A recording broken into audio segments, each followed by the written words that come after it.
تعالوا نعمل مع بعض صينية كنافة نختم بيها شهر رمضان. معايا هنا كنافة نص كيلو، معايا مانجا متقطعة شرايح وقشطة وكريم جانتيه وحوالي نص كيلو لبن. اول حاجة ان احنا هناخد الكنافة بتاعتنا ونحمرها في سمنة، مادة دهنية زي ما تحبوا بقى، سمنة زبدة اللي انتوا تحبوه. هنحمرها كويس. احنا قلنا نعمل صينية نختم بيها الشهر الكريم.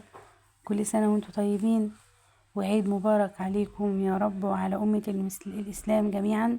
ويا رب العيد الجاي يجي وغزة في أحسن حال ويبقى فيها تحرير ليها إن شاء الله بإذن الله.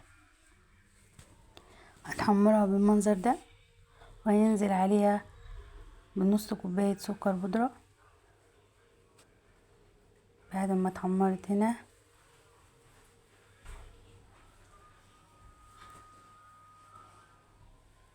حمرت بالمنظر ده كده،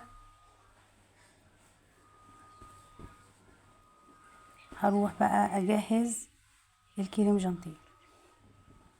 احط اللبن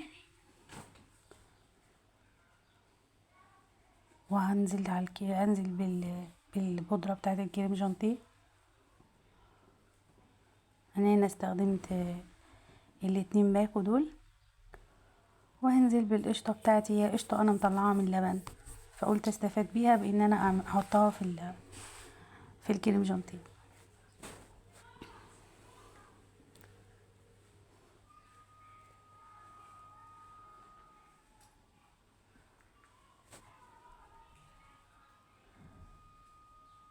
اثناء ما العجان شغال هنزل ببودرة تانج مانجا، يعني تانج مانجا.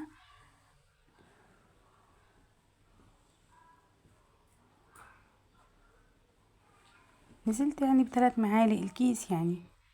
كده خلاص الكنافة بتاعتي خلصت. هحط لها كوباية شربات، اكون عندي جاهز موجود عندي، واحطه عليها وابدأ افرد الكنافة في الصينية بالمنظر ده.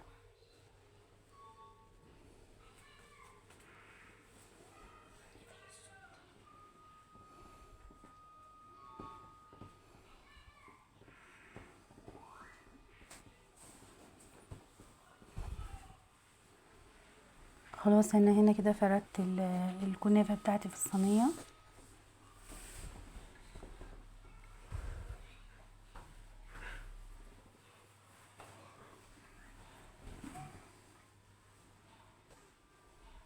بسويها كلها،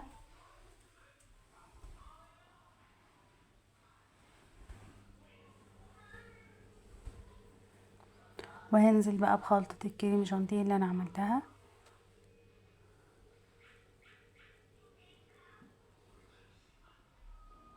وافرده بالمنظر ده.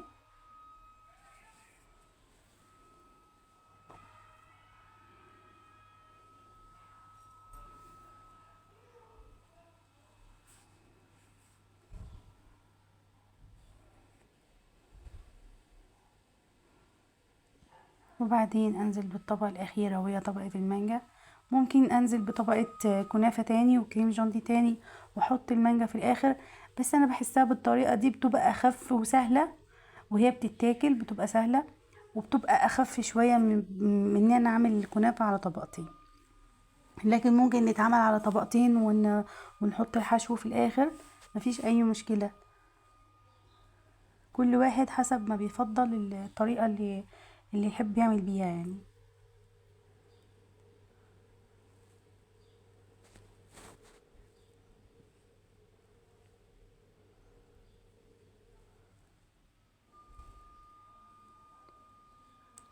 والمانجا دي بتبقى انا مانجا مخزناها، بطلعها وبقطعها، وبتبقى سهلة في الاستخدام يعني. هي مجمدة بتبقى سهلة في الاستخدام. ده كان شكل الصينية. كل سنة وانتم طيبين، وعيد مبارك عليكم.